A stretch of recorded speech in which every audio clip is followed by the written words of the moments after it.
Military Broadcast Radio, the station that's giving veterans a voice. Find us on the web at mbradio.us. This entire military is one cohesive, dedicated force. And the threats to our nations, they don't sleep. They're watching our every move. Iran, Russia, China, North Korea, ISIS, Al-Qaeda. They may be watching this right now. Our military should not be mistaken for a cable news gabfest show. We don't care what you look like. We don't care who you voted for, who you worship, what you worship, who you love. It doesn't matter if your dad left you millions when he died or if you knew who your father was. We have been honed into a machine of lethal moving parts that you would be wise to avoid if you know what's good for you. We will not be intimidated. We will not back down. We've seen war.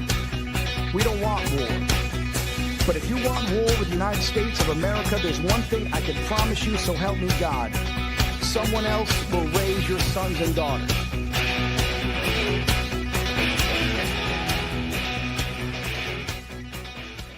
Opinions expressed in this program are those of the speakers and do not necessarily reflect the views or positions of any entities. Turnbuckles and Stogies.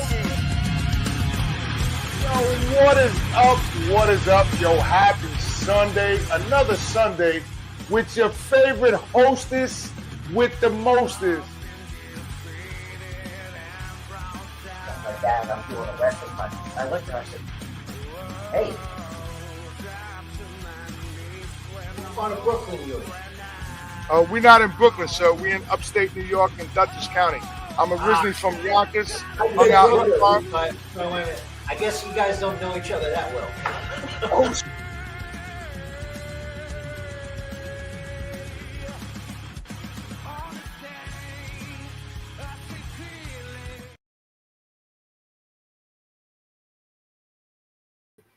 yo, what is up?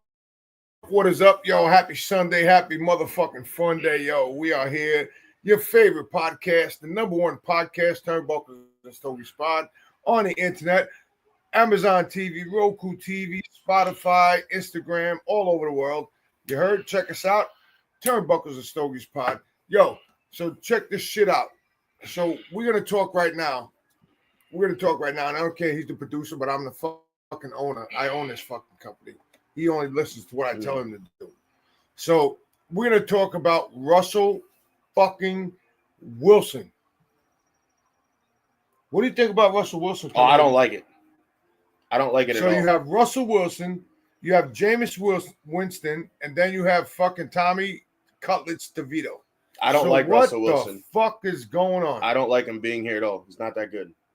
Well, according to Eli thinks this guy's the greatest thing next to Baked fucking bread. Russell's not as good as he used to be. Russell's not even close. If we can get the old Russell that won the Super Bowl or whatever it was with Marshawn Lynch, then I'll take it. If you know not, what, H? Where's the fucking chopper? How about the eraser? How about that? Check that out. Check out the eraser, H. Check out the eraser. Yeah, if it's the old Russell, if it's the Russell Wilson we've seen in Pittsburgh, I don't want it. So well, no. See, I gotta stop you there. Because he brought Pittsburgh to the fucking playoffs. No, he didn't. Yes, he did. No, he brought Pittsburgh to the fucking playoffs. No, he didn't. Kenny Pickett got them there. Oh, my God. And then they put Russell in, and Russell fucked it all up. I watched it. I know what I'm talking about. Only sometimes. Guys. Our guests, I don't know where the fuck they are. They're coming. They're in fucking human time, whatever fucking human time. They're in like fucking...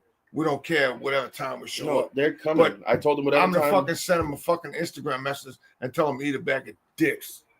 How about that, motherfucker?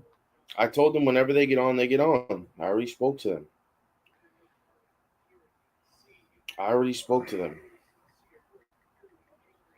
So what do y'all think about John Cena? I think he's a dick. I thought he was the dick before he turned. No, I think it's great. No, I thought he was a dick before he turned because I met him when he was a dick, and he still is a dick. In everybody else's defense, you think everybody's a dick unless it's you. No, John Cena is the biggest dick going. He is the fucking biggest dick in the world. I met him at Madison Square Garden in the parking lot, and I introduced myself. You know what he said? I don't give a fuck about you. Guess what? John, go fuck yourself. I hope that your fucking knee cracks. I hope that you break a fucking kneecap. Go fuck yourself, John Cena. Eat a bag of dicks. Hope your fucking knee snaps. Hope somebody snaps your fucking knee like Cody Rhodes. They snap your fucking knee for you. How about that? How about that, motherfuckers? Are you done? Why I can't talk? Oh, I'm sorry. I didn't say you couldn't He's talk. the boss. I'm just sitting. I didn't say you couldn't talk. He's the boss. I'm I'm just sitting here. He's the boss. I'm letting you talk. You're the boss. No, I'm letting you talk. You were talking. I'm just sitting. You were talking. You were talking. I was letting you talk. I was asking if you're finished, so I can talk. I didn't want to talk over you. Go ahead. You're good. I think it's great. I like him as a heel, but it's not going to last that long. It's not going to last long. Now, you want me to tell you why? Because he's going to win the belt from Cody at Mania, and he's going to turn on Rock, and he's going to be the biggest. He's going to wind up being the biggest babyface by the end of his run. You watch. You watch. He's going to be the heel that everybody hates. Everybody right now, he's the heel everybody hates. He's going to be the heel that everybody hates to love or loves to hate. He's going to be over. He's going to be more over than he is now. But I agree with quite a few podcasts I've heard that talked about this. If this promo and all these promos happened in the States or in a place or a hotbed like Madison Square Garden or Boston or anything like that, it would have got over 10 times more than it did here. Well, you got to remember, he's from Boston. Right, but what I'm saying is they all said if they did it in a hotbed, not in a place that only gets to see it once a year on a tour, but if they would have did it in the States in a hotbed. Shout out to Cody Rhodes with his fucking hairy chest. It would have went over big. They said it would have went over big. Shout out to Cody Rhodes with his hairy chest. So, I mean, I think WrestleMania is shaping up to be pretty good. Oh, shit, he's going back. Now I'm watching Monday Night Raw, guys. I didn't watch it this week, but I'm watching it now. Tomorrow, it's actually at 3 o'clock because they're still overseas. Cody Rhodes is the hottest fucking gimmick ever. Well, he's the most over babyface right now. He's been a champ for over a year and a half. No, he's just coming up on a year. No, it's a year and a half. He won. A year and a half. No, he won it at Mania. Yeah, it's a year and a half. No, he only won it last year at Mania. So he's coming up on a year as champion. He's only coming up on a year.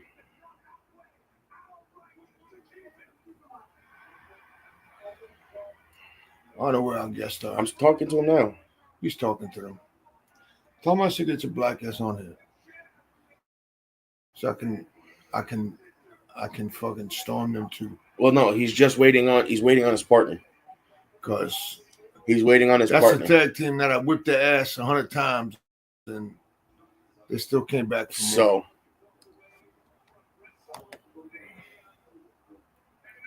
me. NBR Radio, what's up, bro? That's H. Shout out to NBR Radio. Shout out to our sponsor and our producer, NBR, Colorado. Shout out to H. H, go fuck yourself. How about that? I love you, dog. You know I love you. If I didn't love you, I'd tell you go fuck yourself. I'm still gonna tell you go fuck yourself. Let's take a quick commercial break, and then when we come back, I got a new interesting segment that I'm gonna try to do when I make them. So what are we gonna do? You didn't even tell me. Mm-hmm. Why you didn't tell me? I haven't told anybody yet. It's kind of so. Why don't you fucking tell me? I'm the boss. I'm the owner. I own this company. You're supposed to tell me before you do something. You're supposed to tell me before you do it. What the fuck? You guys. sopranos.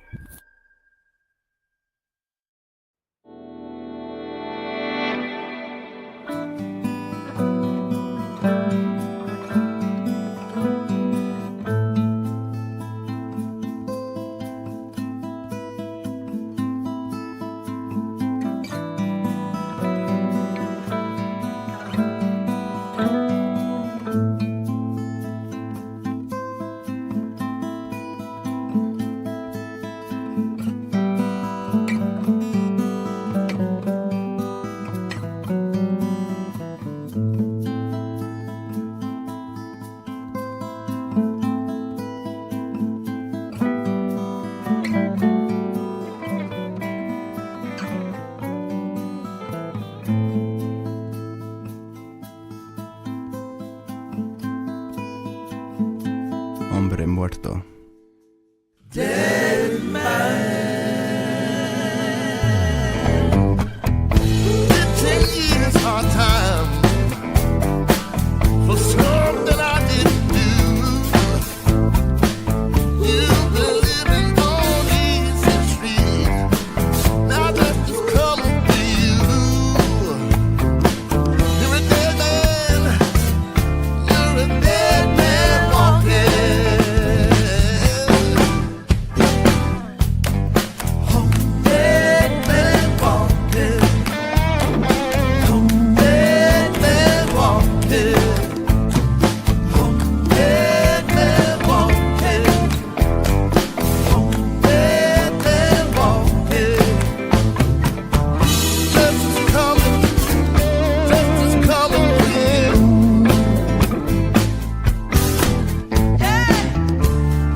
Yo, what is up? What is up? Yo, you back with your favorite podcast here on the internet, Turnbuckles and Stogies. I am the host, Big Dog.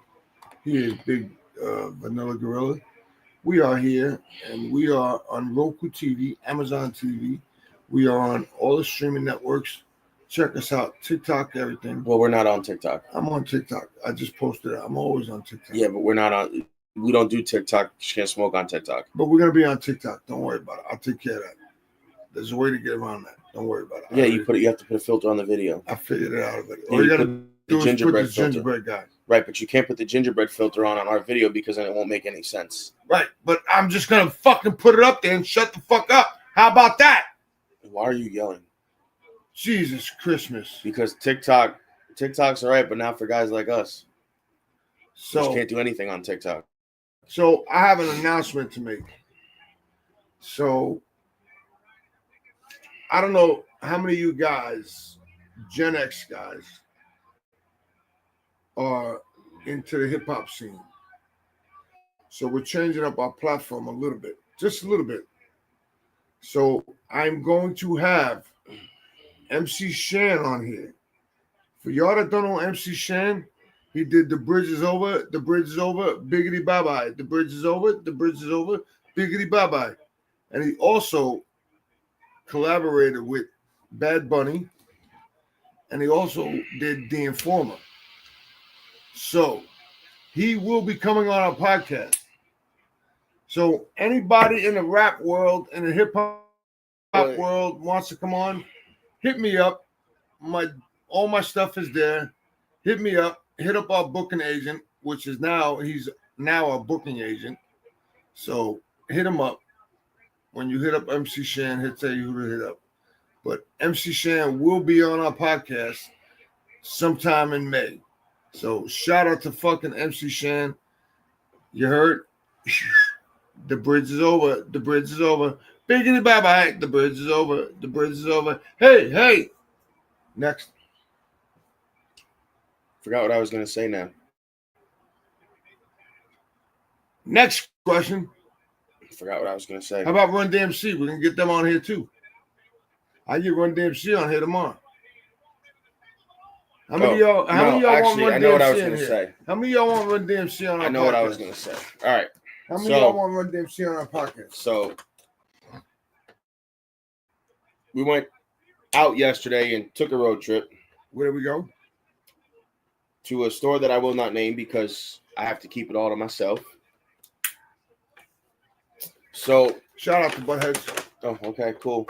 Just say the name out loud. Oh, sorry. Hello, I'm sorry. Assholes. You weren't supposed to say that. Oh, sorry. I need to keep everything to myself. Assholes. No, we can't keep it to ourselves. Yes. We have to advertise him. He's one of our sponsors now. We don't share where we are. He's one of our sponsors now. We don't share where we go. We don't share. But he's one of our sponsors. We don't share. Biggity bye bye. We don't share now. Hey. So we did some shopping. And I'll start because why not? So we went and picked up some stuff. So I'll start with this bag right here. This bag that's in my hand. So we picked up the 15th anniversary Room 101 from Matt Booth. I'm looking forward to smoking that. I might be smoking that soon. Maybe today, I don't know yet. We picked up the new Thing to Be Afraid Of or The Frightening Of from Nick Goss. I can't remember the name. It's got a couple different names. Let me pull up the name for you. Hold on.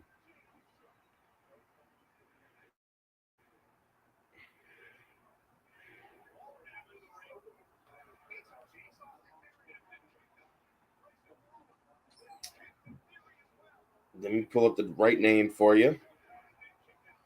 So this is called Frightened of This Thing That I've Become.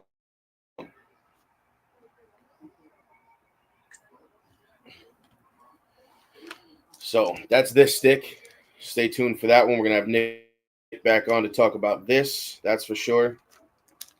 Then I picked up the new 2025 limited edition Juarez Bulldozer 5.5 by 58 box press.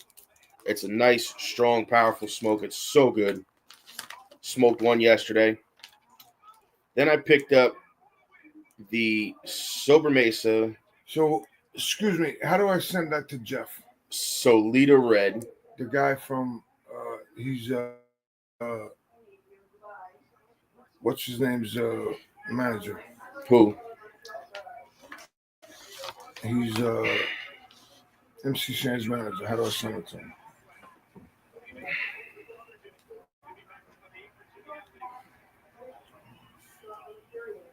He's in California right now. Okay. So, guys, check this out. And So, then when I'll go. Being that he was showing that. Well, I'm gonna finish what I'm So doing. check this out. Look at this box. Look, it's a fucking cardboard box, right? It's a cardboard box. Well, it's an old Camacho box. That's It's a an very old Camacho box. Hold on. It's an old Camacho box, cardboard, right? So if you look, what does it say? Cleaned in 2012. Here.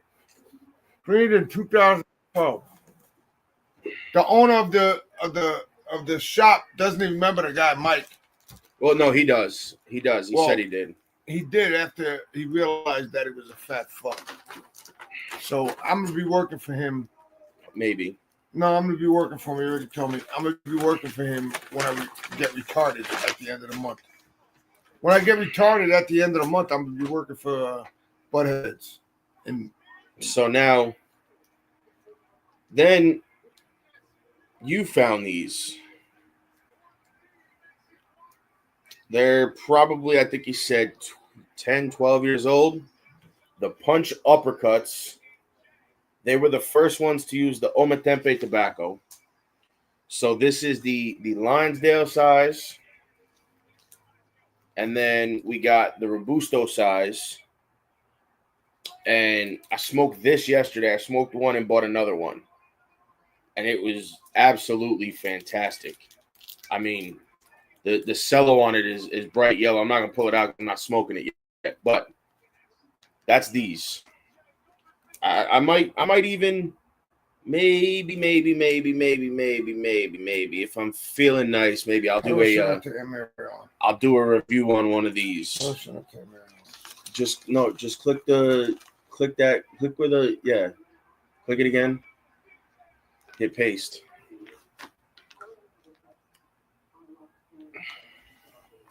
And how do I talk to Rob? What? How do I talk to Rob? Richie talked to him already.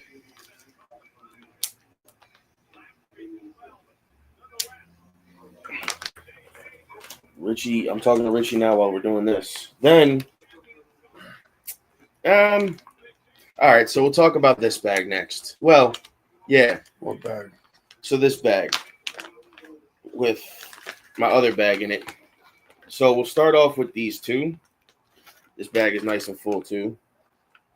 So this is more for the cigar smokers. But we got the Jericho Hill, I think it's LAB or something like that, or ABL.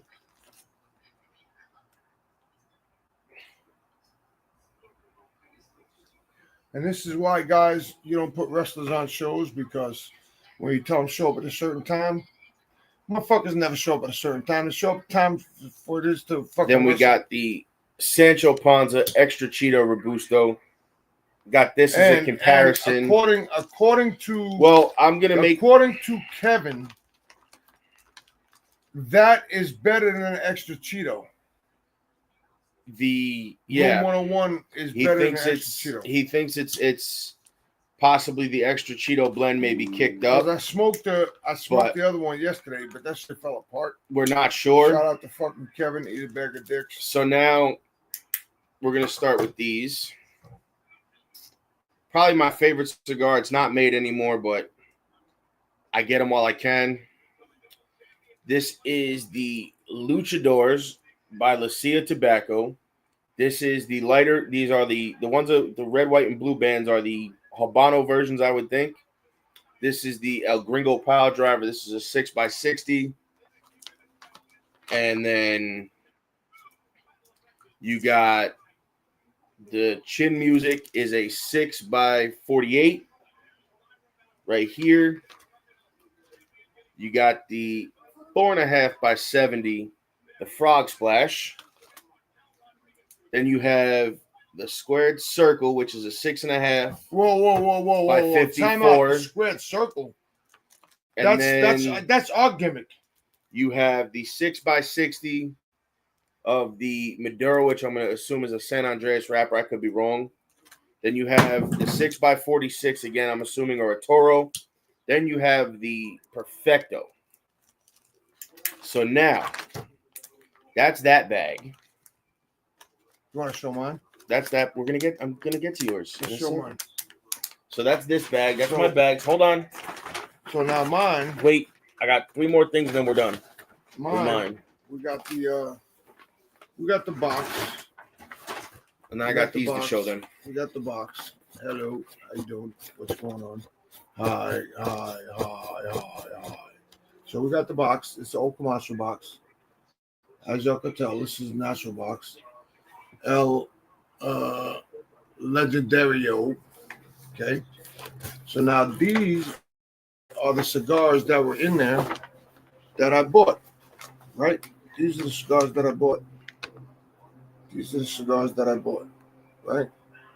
Those are the ones I bought. There were 7. Now we're down to 6. And you're down to 5. We're down to 5. I already smoked 2. So then we have a piece of history. I bought a Gloria Cubana from 2007. 2007. So I ain't smoked that yet. It'll be soon. And then we have all these. Don't ask me what's in there. Oh, let me show y'all what's in there. Hold on. I gotta show y'all this because y'all motherfuckers can't get these nowhere.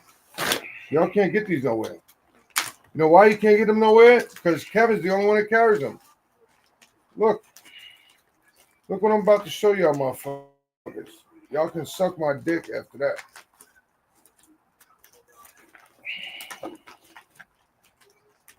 Hold on. Yeah, turn it that way. Grab it. Because it's going to fall. Y'all know what that is? This is the Yuri Trunk Show from Gloria Cubana from 2013. I think, or it might be later than that. And then this is Yuri again. Trunk Show. You can only get them at Kevin's. You can only get them at Bud. And then these 3 packs here that I have, and then we're going to take a quick commercial break because our guest is here. It's about fucking time he showed up. You got this tin of 4 1/4 by 60s from 2013 or 2010. These are from 2013, the CAO Concert Series, 4 different sizes, 2 limited edition coasters. Oh, man, really? Well, all of your stuff is in your box anyway. That's fine. And then you have this from 2012. That's fine. 4 by 60, 5 by 60 I smoked, and then a 6 by 60 Partagas box set. That's fine. So stay tuned. There'll be more of those being smoked today. Then we'll be on quick commercial break, and then we're coming back with our guest. That's fine.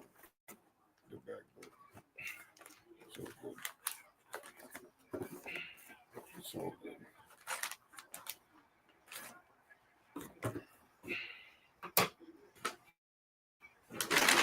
Guess what? Back with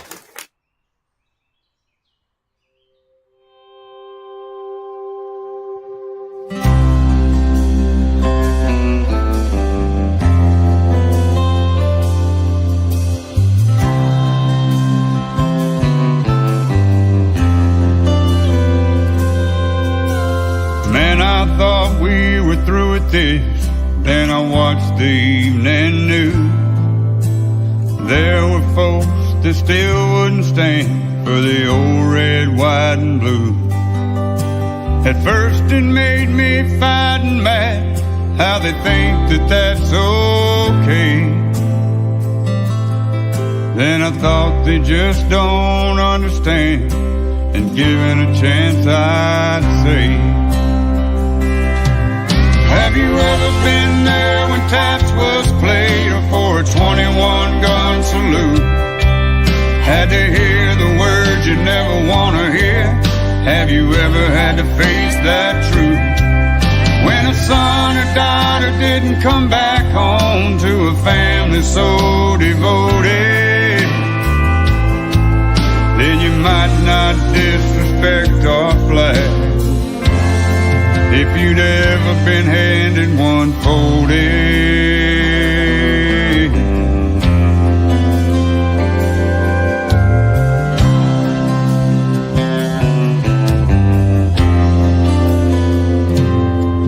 Have you seen a heartbroken mother or a father fall to his knees? Been there when a family got the news that your freedom wasn't free? Have you seen a flag draped coffin? If you did, how'd it make you feel? To know a soldier died to give you the right to stand or kneel. Most of us are immigrants, proud to call America home. And I'll stand for the red, white, and blue, even if I gotta stand alone. 'Cause I've been there when taps was played for a 21-gun salute.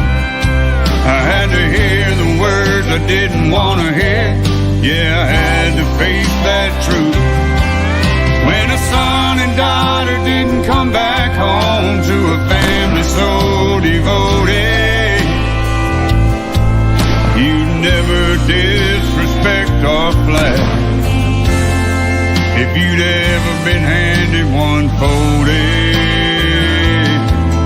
You never disrespect our flag. If you'd ever been handed one folded.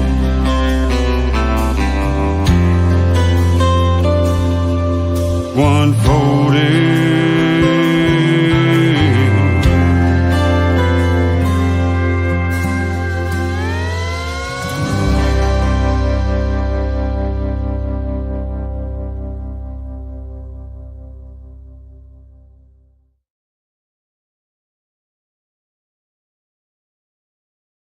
Yo, what is up? What is up, yo? Your favorite podcast, Turnbuckles and Stories Pod.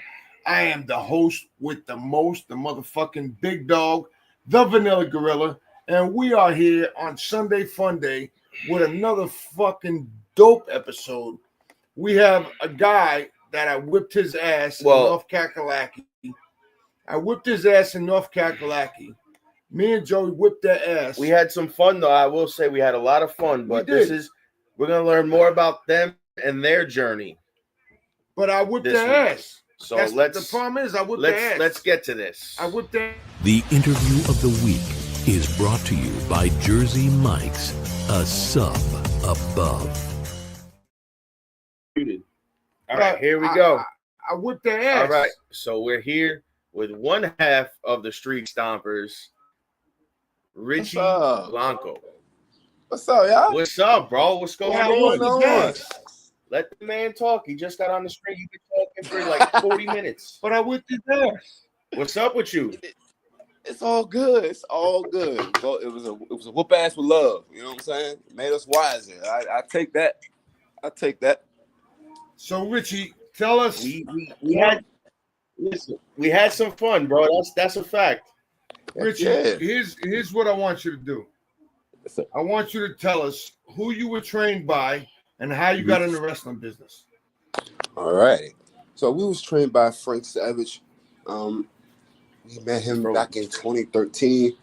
We was at like this wrestling DC, and he was there. He was talking to me and Rob and some other people about training and how, given his background, how he performed in the UK, and he showed us his tapes.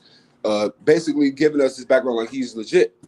So I'm young at the time. Like I'm still in high school. I had to be like 16 at the time. So I'm kind of naive, but I'm still skeptical. I'm like, I don't know about this guy. So I'm like, all right, it's wrestling is something I want to, excel at, or something that I want to have a profession at, make a career. So I'm like, I'm gonna give it a chance. Rob was like, all right, I'm with you, bro. Well, I'm like, okay, cool. We did it. Fast forward to like a couple months. It's only us two left. It started off with 6 people. All right, mind you, Frank wasn't doing this the kindness of his heart because he sees potential in us on the people that said they want to do it. And for them to leave and for us to still be the remaining 2 out of the 6 in almost about to be 7 years, it really speaks a volume for personally for me and for Rob, because it's something that we said that we wanted to do when we was kids, and then we got laughed at, we got told no by our parents, by our friends, by our teachers, and to just go at it, go after that. Some years later, 6 years later, yeah, I'm just saying I'm proud. I'm just proud that I'm just doing something that I put my mind to when I was 10 years old. I'm going to tell you, and we've met. We drove in my car. We hung out at the same hotel. We drank together, whatever. Mm-hmm. But even though I whipped your ass, I still love you, and I got to give you your props that you're doing your thing, young man. Thank you. You and Rob are both doing your thing, and listen. Don't listen to these motherfuckers on the independents, because everybody wants to be a fucking Hulk Hogan. And shout out to fucking Hulk Hogan. Go fuck yourself, you racist motherfucker. You know what I mean? Yes, so my thing is this. So you came up from the hood. Yes. You lived in the hood, correct? Yes. Okay. So this was your way of basically getting out of the hood. And I was there. I lived in the hood all my life. I lived in School Street. So this is your way of getting out of the hood. Am I correct? Yes. This is kind of the ticket kind of out. Now, but you never leave for real, you know what I mean? But you leave a part of you there, but you kind of like keep it with you. Not that mentality, but kind of that attitude, kind of like that football attitude. Once you go on the field, get ready for a game, you want to have that locked in. So when you go around the fans and the locker room, you have that base mentality of not like, all right, cool, this is not home. I can't be comfortable, or I can't what's it called? Let that that hood mentality out. I can't. Everybody is not I'm gonna say a target. Nothing there to say that you will have when you're in the hood. But I gotta say, I wouldn't be who I am without the hood. Kind of still in it right now. You know, DC is hoods everywhere. But so I wouldn't be the guy I am today without being a part of the community. How did you guys come up with the name Street Stompers? Ooh, so we was at training, and guys that was helping us train along with Frank, they was trying to figure out what to do, is because we was coming in as singles guys. We was thinking we was going to kind of face each other, because that's what we've been doing for the past year and a half and stuff like that. So back in my mind, I'm like, they probably put us together. So long story short, they was like, yeah, we're going to put you guys in a tag team. We got excited instantly. They was like, you got to come up with a name, though. I'm like, and instantly, I'm like, all right, from the hood, all right, the streets. Like, then they was like, you don't want to be like the Street Profits. I'm like, And somebody said, the Street Stompers. I said, the Stompers? Street Stomp? I'm like, I don't like that name. Rob was like, I like it. I was like, you like it, bro? Frank said he like it. I'm like, all right. And my rule is, the two majority votes get the win in the group, and for them to make me the leader and the youngest, out of the two, I was like, all right. But when I made that rule, because I'm not about to step on grown people's toes, so I'm like, bro, if we, all in agreements, then we're going to do it. If I say no, that's not going to be the end of the world. If y'all two say yeah, we're going to do it, and they like the name, I'm like, all right, we're going to run with it. Maybe I like it in the long run. So, yeah. That's how that was come about. So now, it happened at training. So now, you were trained by who? Frank Savage. Okay. So now, who was Frank? And shoot me if I'm wrong. I haven't heard of Frank ever in my life, and I've been in this business 35 years. Who is Frank Savage? Frank Savage is a professional wrestler. He's from Massachusetts. Then he came to DC for a while. Traveled UK. You can look him up on Facebook. Not much. The videos that he didn't post yet, but he knows a lot of good people, a lot of credibility, and which surprised me personally, because I had that thoughts in the back of my head. But I'm like, he's such a good dude, and he's he's trying to look out. I'm like, this can't be true. When good things happen, you're like, this can't be true. Like, he got to be full of it. He got to be plotting something. Right. And no, and that's what I like about life as well. When you're wrong and you're skeptical about something, bro, I love to be wrong sometimes, bro. I love it, especially in this situation where I'm like, man, I don't trust it, but I know where his heart is. You know what I mean? And then to keep digging in to look up to him, like, all right, do he know such and such? Do he know this guy? Do he knows this person? And he showed us a poster. I think he has the video in his house. I gotta find it because he younger. Back he helped out Mickey James when she was younger. I forgot where it was, but he talks about it when we link up most of the time. Some other people that he has a hand on helping out when they was young and when they first got started. Okay. So now fast forward. So tell everybody how you met me and Joey. So we had everything about to start over. So it was a new company that was supposed to be, this big thing last year, and we was all excited. You want me to say the name, or it shall not be named, like Baltimore? You can say the name. It's fine. Okay. So if the name was Apex Championship Wrestling, if I'm not mistaken, we was all excited about this new company coming in forth. And for our group, for our team, we was looking to expand more into the South. We was trying to go to North Carolina, South Carolina, and eventually Texas and Tennessee. That's how we was trying to expand over there. Then that's how bridge to California. We got a plan in this, in this business that we want to, and goals and accomplishments. But with this particular company, we was excited because it was brand new to the city of, I forgot, what's it? Oh, Newburgh. They ain't been wrestling in a long time. Newburgh. So we got told that. We were like, all right, so we got something that we gotta fight for. We gotta fight for this, and we gotta fight for the people so that they know that wrestling is that was only not only you and us, but that was everybody on that card that night. We had to fight to show, that town, like, hey, listen, we can bring, good wrestling back to your area. Yes. And then I'll get to that night. We was excited to shoot a promo. So we was trying to figure out how to get down there. So as you start a company, you make a circle. You have like a good 8 people in the group chat that that you find, like, all right, who's gonna be the wrestlers, yada yada yada, who he's gonna bond with. So we had our first company meeting. Who's in the first company meeting? These two. All right, mind you, everybody's talking how we're talking now, getting to know each other. Everybody get to share with the circle, raise your hand or something. All right, who's next? Get to tell about themselves. So we instantly just started bonding, started clicking. You know what I'm saying?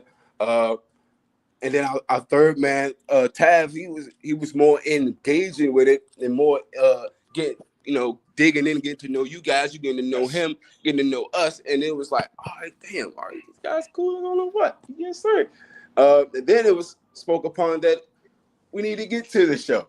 We had to put the show together and stuff like that, but we had a little issue getting to the show, which just happens in this profession. So what was offered, we took it. We drove down with you guys, and that was the first. Well, we talked for like a good couple months before that, so we got to know each other very well. But seeing each other physically, me and Taft alone had spent, hours and hours from the first day we met on the phone putting the show together. Yep. We had spent hours and hours and hours.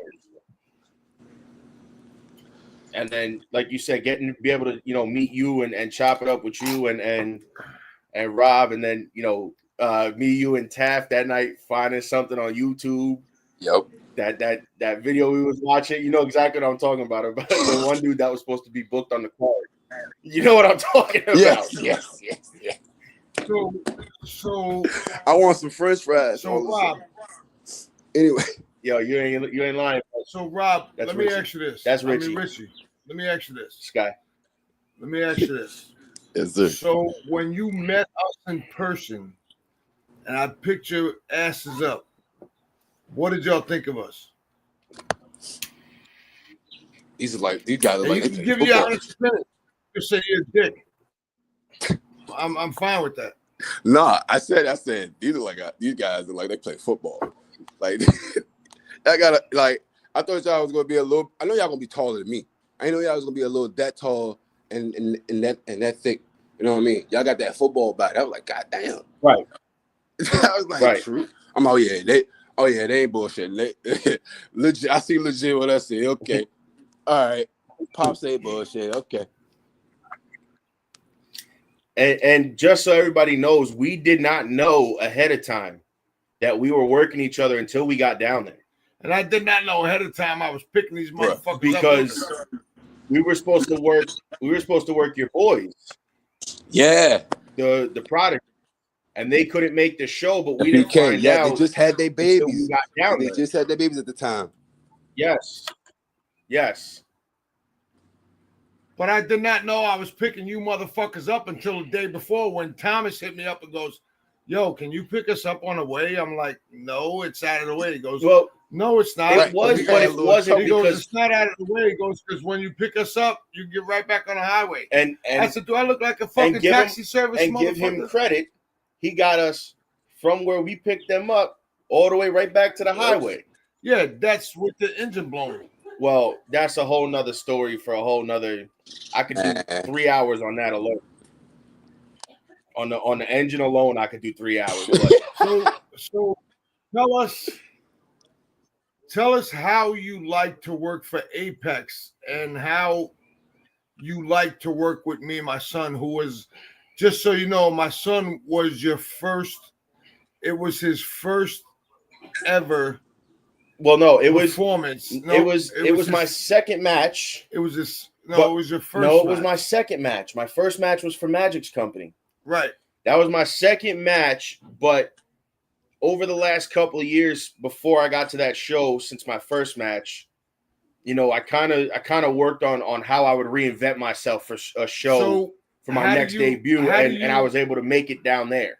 How do you feel working with Joey? Honestly, it felt comfortable. I remember you telling me that, Joe. Not before the show, but obviously, right. Before the show even took place, before we even pick us up, we already knew that going in. But we already know that you got a professional coach, you got a legit coach next to you, Pops. Right. They ain't bullshitting, so you're not getting fed no false information on what it is in this business. You already had, at warm-up, Jank, so to already be fired up and be motivated coming into this, teaming up with your dad, I believe, was it probably for the first time in North Carolina, and it was our debut for North Carolina as well, and that gave us the more motivation just to go out there and do what we do, and to get that oomph and to feed off each other. Yes, made it more empowering for each of us, even though that was your second time, and I don't keep count for real, but for us to be our first time down there and the first time facing two new teams that we never fought before, right. You know what I'm saying, and the perform in front of the crowd that was there speaks for within itself, for what we accomplished and for what we have to offer in the future, what to be seen in the future. I felt like it's more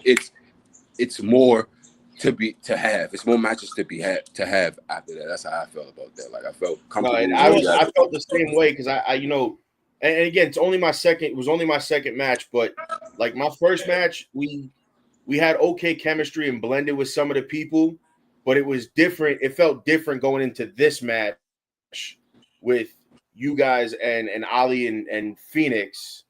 The chemistry felt different between the first match I had and this match. Like we all kind of came together and it all worked perfectly. Oh, and by the way, to get those reactions from the crowd that we got, and then I don't know if you heard it, but to come back through the curtain and Magic to come out of the locker room and come into the gorilla position and say, I remember that.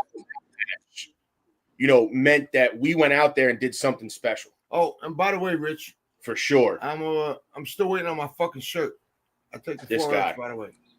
We getting all that together. It's been over a year and a half. No, it hasn't even been a year yet. I'm still waiting on my fucking shirt. But it hasn't been a year yet. I'll let it slide. But to be able to put on a performance like that, for really 6 guys who never worked with each other before. Right. So to go out there and put out that. No, we just took a break. We got some time. No. It's 11:50. Yeah, we got some time. Sorry, we got some time. But to go out and put on a performance with 6 guys that have never worked with each other and put on a match like that, in a company that have never really, and a company that's probably not going to run again. We don't know. We don't know. But respectfully, that just shows you about us and when it go back to the Pop earlier question about who we got trained by. It's about to be 7 years, April 4th. April 4th, April 20th. It's about to be 4 years since we started. So now let me ask you this man. So you're in a federation in Ohio? Yes. Okay, so I was actually going to ask you about that. What are you waiting for to bring me and Joey in? Say it again. I know that's been talked about with Thomas and what? That's still in the works. Him.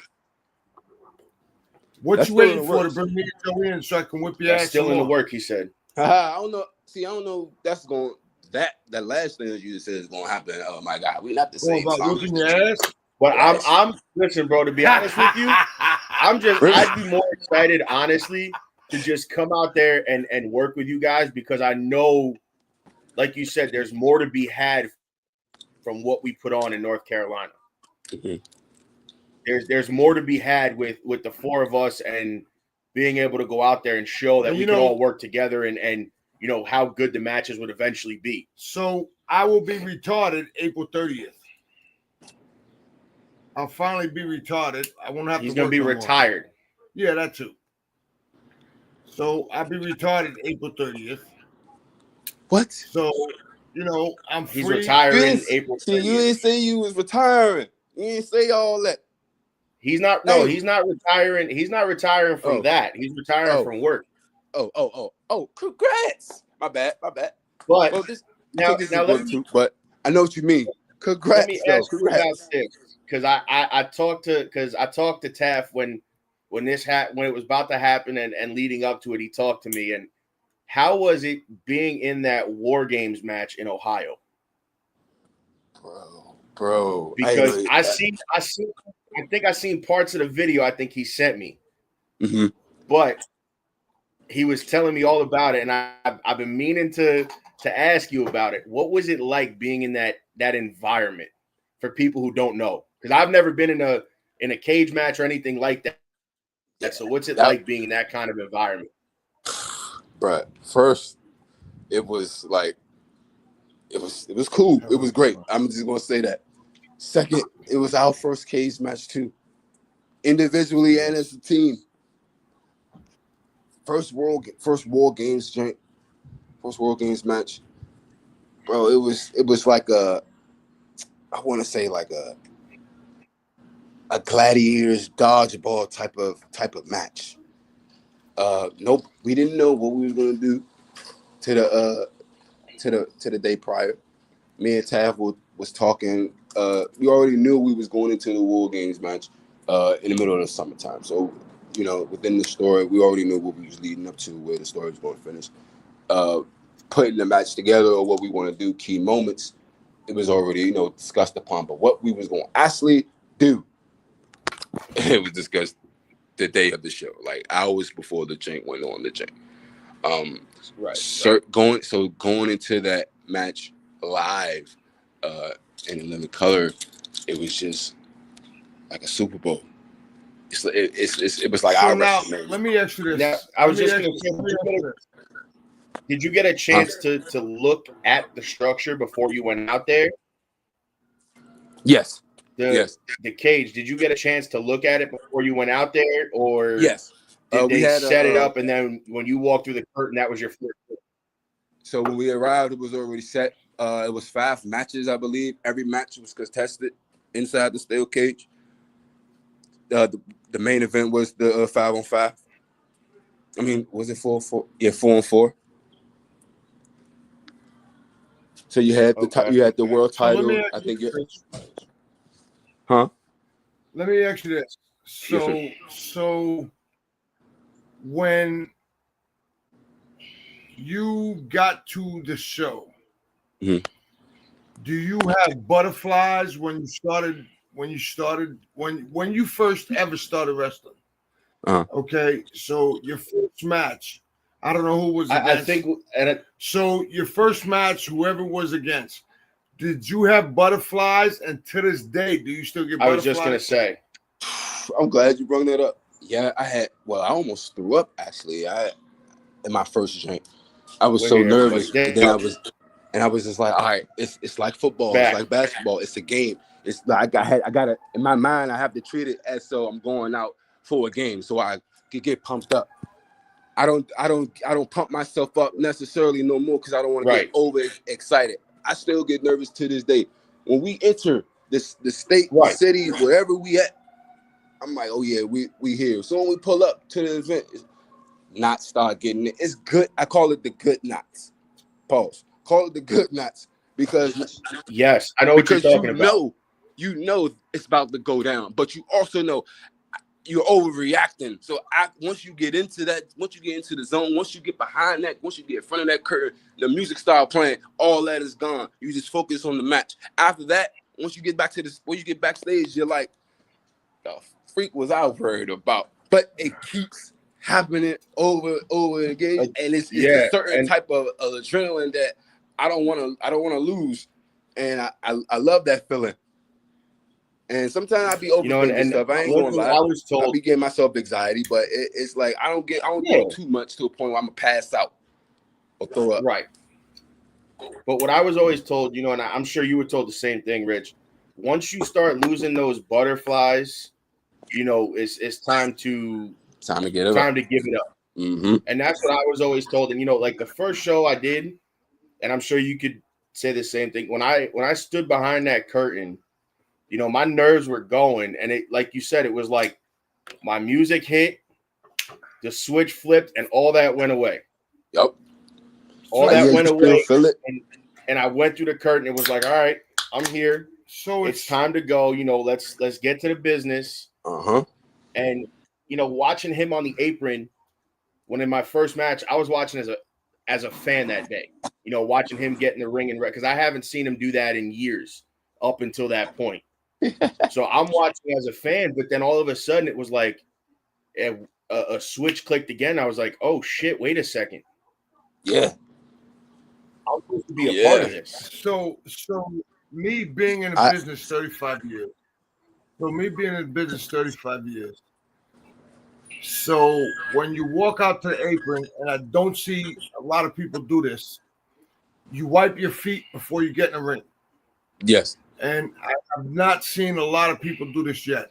And it's pissing me off because I'm fucking mad that they don't wipe their feet. So the thing is we had this discussion not long ago. And again, so when I walk in the ring and I wipe my feet and I come in the ring, so do I still get butterflies 35 years later? I still do. And the Undertaker told me, Mark Callis told me, he said, Dave, if you don't get butterflies, as long as you're in this business, he goes, then you should not be in the business no more. Right. So if you don't get butterflies, and when I say butterflies, I don't mean these little motherfuckers flying around you. No, like you said, it's your stomach. like your stomach, like, yo, what the fuck is going on? Like it starts to it starts to feel weird. So right, that's why you don't eat before you go out. You ain't, bro. Listen, you ain't lying, bro. Because they had food and everything in the back of the first show, and they're like, "Oh, eat." I'm like, "Nah, I'm good." I'm like, "I'm gonna wait until I'm over." I get it. Then I'll eat something. Yeah, yeah. Listen, I'll eat before I go in because I'm a shit. I don't give a fuck. If I got a shit, some people can go on a full stomach. Some people can't. No, listen, I've seen it. If I tell you I'm gonna shit before I go to the match, I'm a shit. And then if I shit during the match, go fuck yourself. Eat a bag of dicks. But the thing is, if you do not get butterflies, during your match, then you should not be in the wrestling world whatsoever. So on that note, we're gonna take a break. A quick break. We'll be right back with my brother. Hey, yo, make sure you check your drawers on the way out.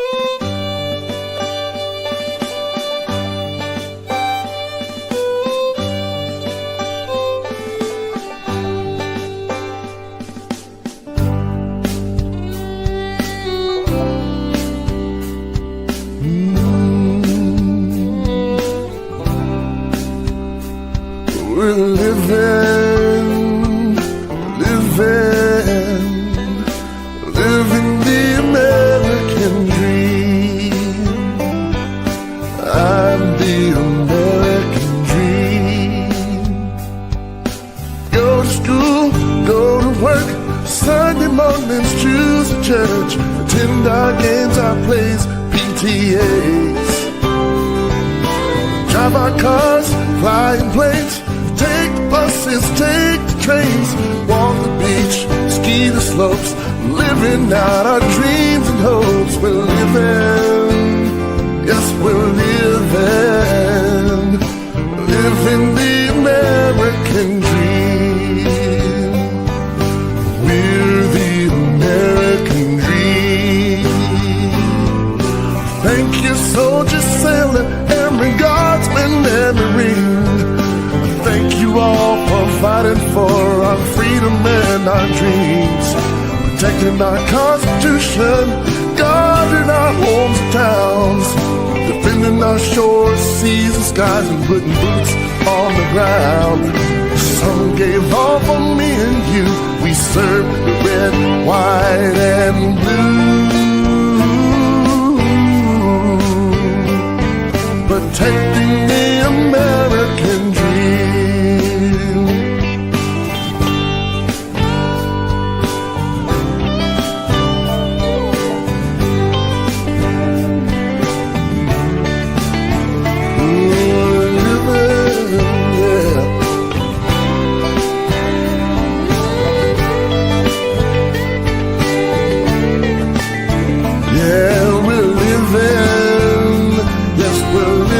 Thanks to you, living the American dream. We're the American dream. The world's become a smaller place, many creeds and one big race, staking our claim to the Creator. We have to find a way for each to still be different but live in peace. Till then, we must protect ourselves, 'cause we're living, yes, we're living the American dream. I'm the American dream. We're the American dream.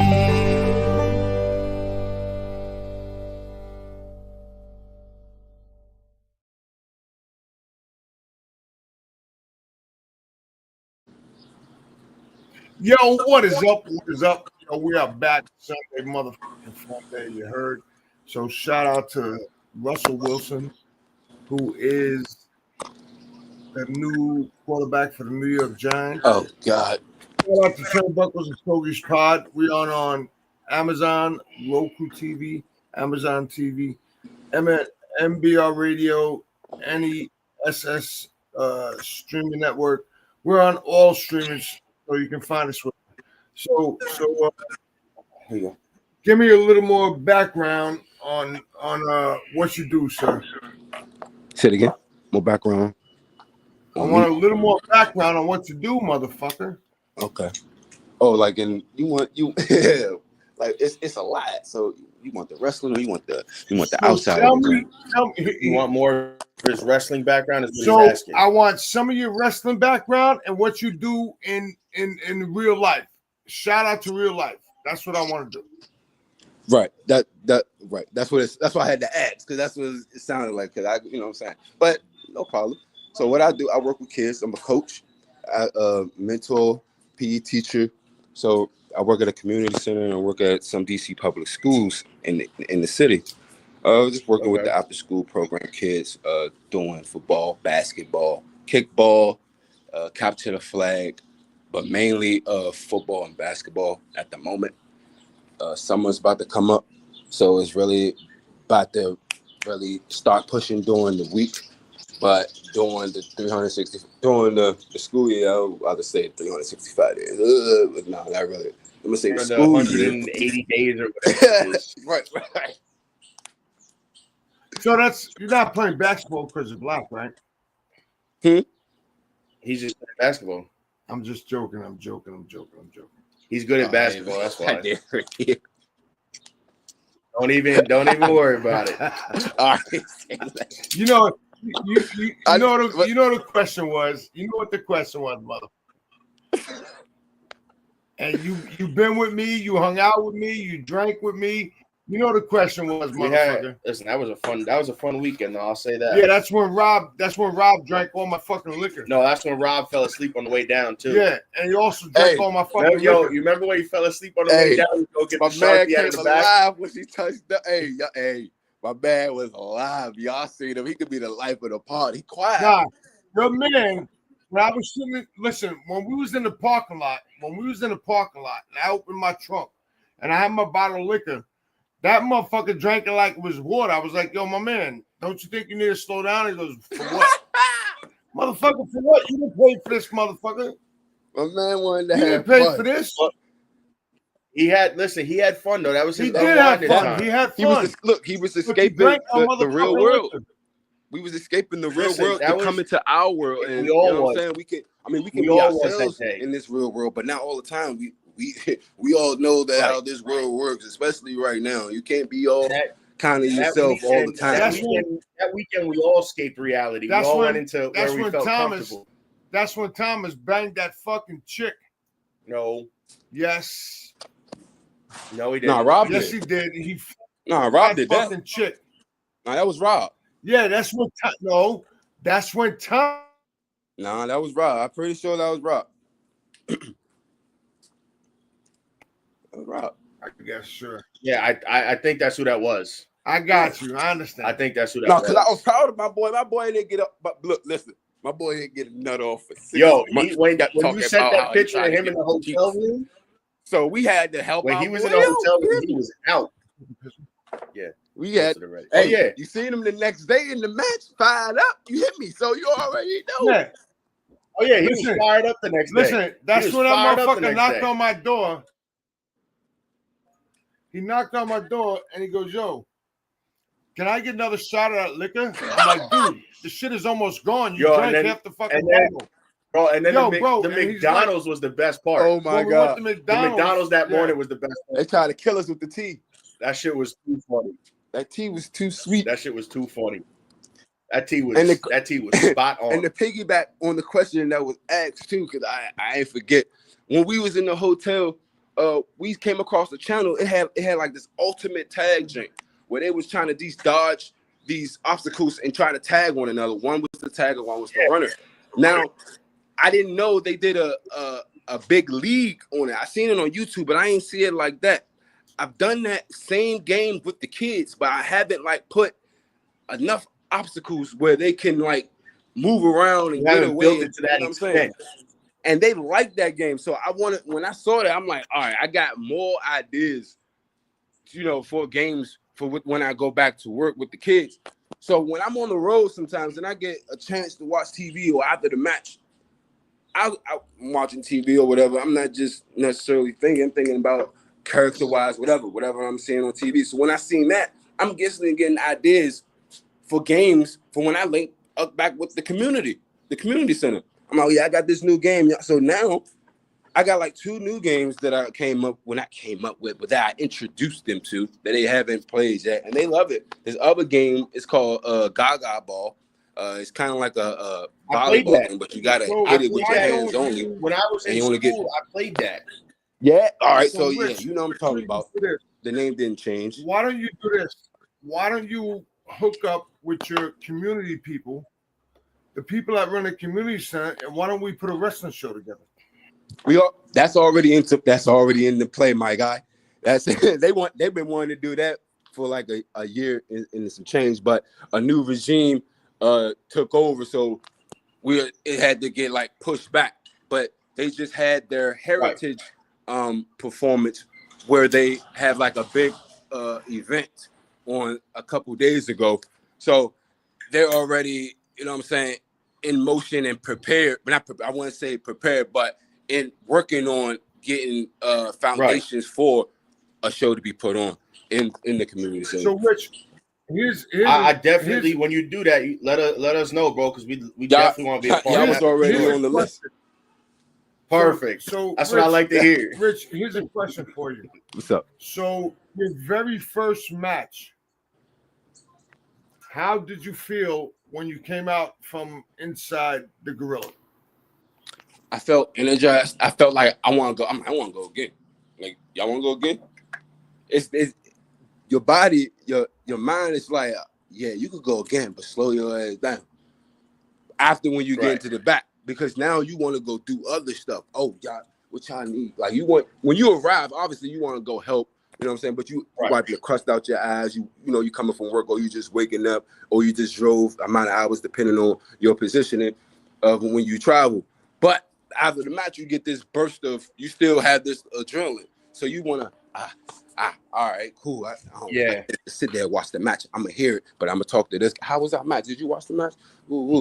Get some feedback. Ooh, I'm going to go outside real quick, walk around. I'm still trying to, this is just me though. I'm still trying to drain off that adrenaline now. Yes, you're waiting for that adrenaline. I like it and I hate it sometimes. But I don't know. I scratch that. I wouldn't hate it. I don't like it sometimes. I'm like, dang, I don't know what to do. Because sometimes you can't leave the back.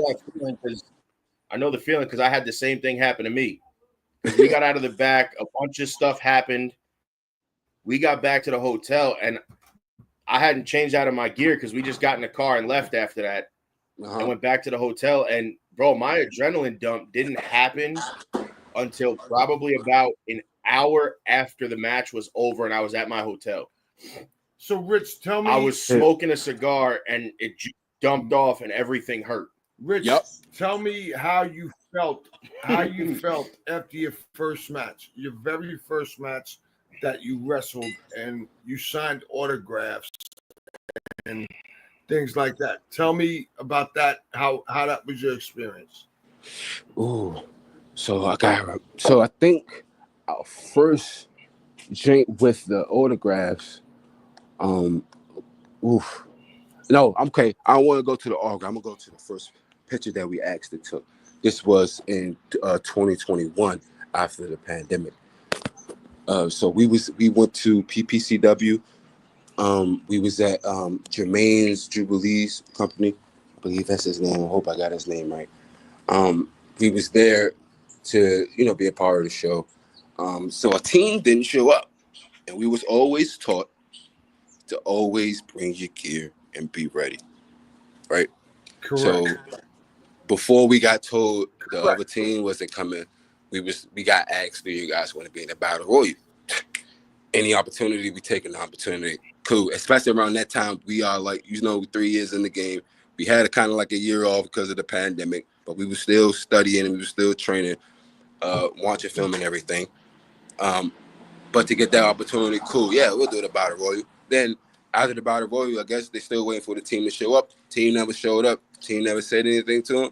They were like, we need another team. Frank was like, yo, we're a team. We still got the matching gear. We're like, all right, cool. What's your name? Yada yada. You got a theme song? Cool. I forgot the team that we went against, but these guys was great for us. These guys was they was unbelievable how they went about it and everything. And we went out there still, the nerves doubled down on this night too, because we were like, oh shit, we gotta go back out there twice. All right, bet. So after, I'm sore. I'm like just like I'm overwhelmed, and I don't know how to accept that and just display that, especially in the locker room. You know what I'm saying? And he's like, but me understanding that now, everybody has one of those moments. You got when they come to the back, you catch them, good job, let them die down. Then once they die down and process what just happened, then you go up to them, woo, hey, good shit, da, da, da, da. You know what I'm saying? So once we got out of there, I think it was 2 matches left before the show ended. We were still in our gear. We was talking to some, hey, good match. We was just happy to hear that from the vets that was there and that was able to hear the crowd and watch it from their perspective. Right. And we was in the back just talking, and we had these parents came up. It's like, do you mind taking a picture? And right behind them was 3 little girls. Never forget that. I was like, you want a picture? It was like, yes. I'm like, okay, cool. So me and Rob was like, all right, we're gonna take this picture. We was just grinning because this is our first picture to be taken with us. Right. So we took the picture. They was like, thank you so much. Y'all did great. I'm like, thank you so much. They left. We still saw. And Rob was like, yo, we just gotta ask to take our first picture. I was like, I know, bro, I know. And I say this saying to this day. It's only up from here. How did you come up with the name Street Stompers? He told us in the beginning. Understand? Yeah. We went over there in the beginning, my guy. In training, remember? We came up there in training. Just answer the question. Okay. We got helped out with the name in training. And kind of like what you said. And kind of like what you said about the picture, I had my first show. I signed autographs in the parking lot after I told you all the stuff that happened, whatever. I signed a few autographs. I handed them to the people that wanted them. My first picture wasn't until North Carolina. Really? That was my first picture. See, that was our first picture signing. One kid. So I had signed pictures that day. And then I had signed a few of the posters that people had brought in. People had brought the posters in. I signed a few of them. And then I signed one for a kid, and his mom asked if we could take a picture with him. That was my first time with a picture, with a fan. Yeah. And my biggest message, it was a surreal moment because I said to the kid, I said, I was you. I said, I was you. I said, I was the kid coming to all the shows, meeting everybody, taking the pictures, getting the autographs. I said, I was you. I said, so it felt to me, it was like, wow, like, I went from being that kid to now being the guy that the kid wants to take a picture with. Mm-hmm. That moment was like almost like a full circle moment for me of like, wow, like I started as that and now here I am and Correct. He wants the picture with me. And it was like, Correct. Okay, yeah, let's take the picture. Let's do it. So, let's go ahead. And it was it's funny because I wish I had that picture just to have in my own personal like collection. Yeah. Just to keep as like my first official picture. I'm sure it's out there floating around. But it was definitely a moment, man. It was crazy. So it's funny because when I signed my first autograph, it was back in 1999. It's because you're old. And I was at a show and guy came over. He goes, "Can I get your autograph?" And I'm like, "What do you mean?" He goes, "Can I get your autograph?" And I'm like, "Sure." So I just started signing. So then the promoter came over. He goes, "Dave, you gotta have a signature." I said, "What do you mean?"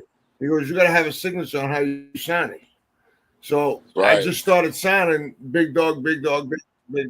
So if you look at my signature now and my signature then, there's a little difference, not much, but people don't realize that when you're in this business, you have a signature for where people want to sell it, and then you have a signature for when you're signing pictures in person.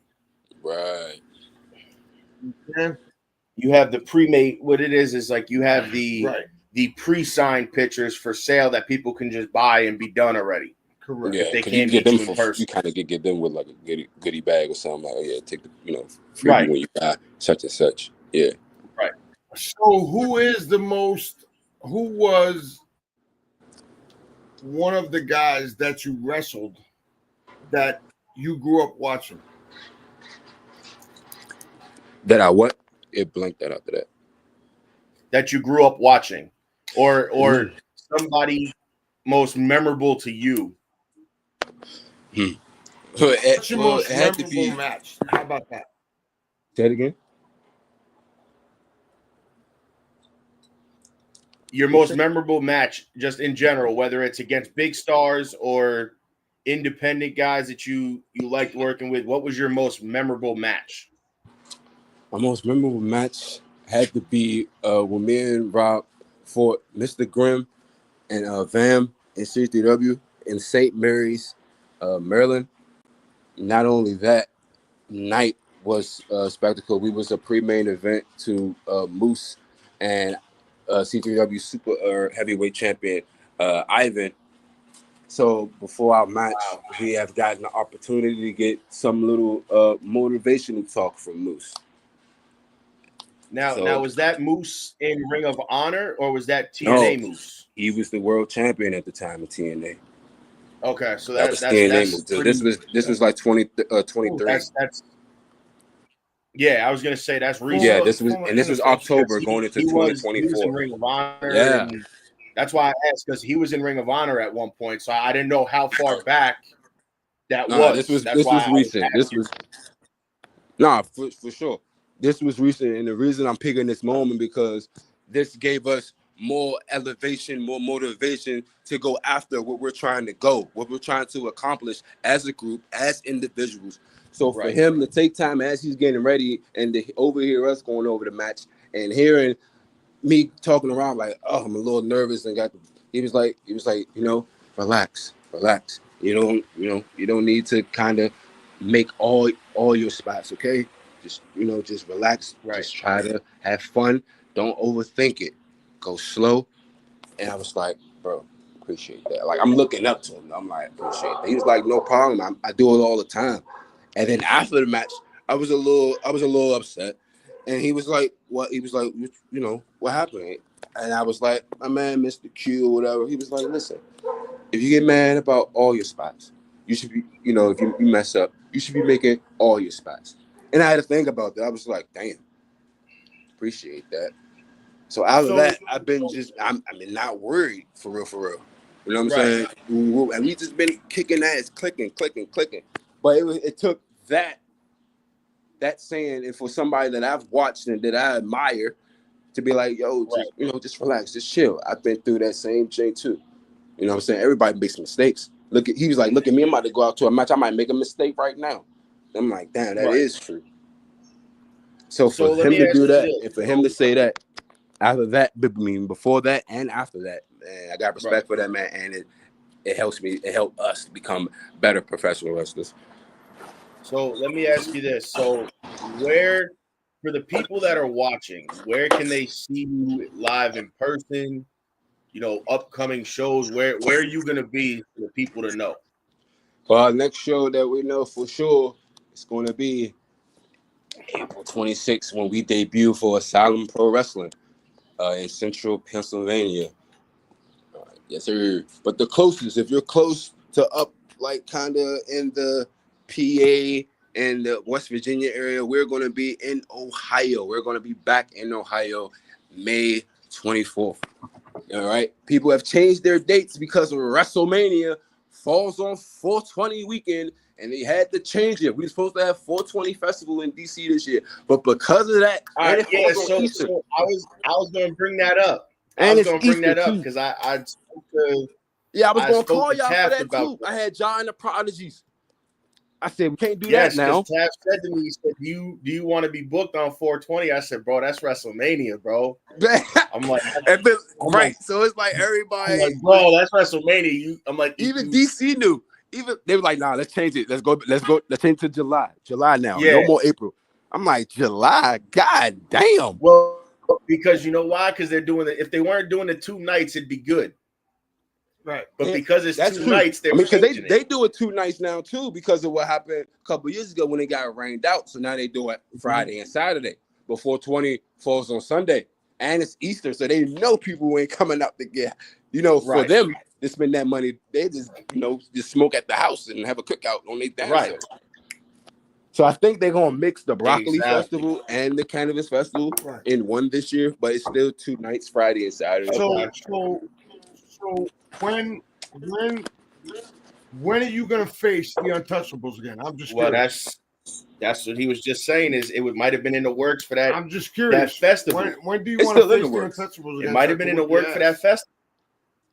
It's still in the works. I just want to whoop your ass one more time. So make sure you got July 18th and 19th free. You dig? Just make sure you do that. If you want to do that, if you want to come July to our city, if you want to come to our city, that's a Friday. That's a Friday and a Saturday. Hold on. The main show might happen that Saturday. You dig? Listen. You know I'm ready to go, bro. Come on. Listen, I've been waiting. Let me know so I can come and whip that ass again. Because that's a matchup. All right. I've been waiting for it. And I'll say this. That's a matchup I've been waiting to have. You said what? I can find a third man. I could probably find I got a third. Wait, man. No. Listen, I got a third man in mind already. No. He was actually on our show, and me and him have been corresponding back and forth quite a bit. I got a third, man. I got a third and maybe a fourth if I can make it happen. I might have 4. I could get a third and a fourth. It's a possibility. Get that look, motherfucker. Hey, because you about to get your ass. But we could do a good old 4-on-4 elimination match. Good old Survivor Series. A good old summer. Although I think the fourth guy might be a good opponent for your third man. Wait, in a one-on-one. Listen, whatever they try to do, because last year they had the show in blocks. So we gotta be there around like 9:30, 10 a.m. But the actual event start at 12, and it goes from to like 7 or when what I'm saying? For when the wrestling gets done. This is in DC. So they have it in blocks. So you just book a hotel. They're gonna have time to to stretch shit. Yeah. To do shit. Right? Yes. Huh? All right. So Richie, thanks for coming on, dog. We appreciate you. We gotta get ready to cut our show because it's 12:28 already. So guys, this has been Turnbuckle. Listen, go follow those guys on Instagram, Facebook. Follow what they're doing. I personally loved working them. I had a blast. I know they did as well. It was something that was special, and hopefully we can again in July make that happen. But it's been a fun episode.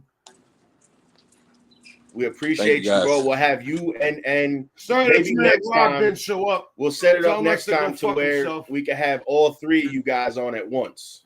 Oh yeah, for sure. We'll set that up to have 3 of you back. I appreciate you guys. Much love. Thank you for having me. So on that note, guys, we appreciate you, bro. Thank you. Spot. Absolutely. Your host, the Anytime. Big Dog, the Vanilla Gorilla, and this has been Turnbuckles and Stogies Pod. Check us out on Amazon, Roku, and all the streaming networks.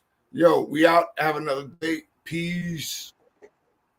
Ladies and gentlemen, thank you for tuning in to Military Broadcast Radio.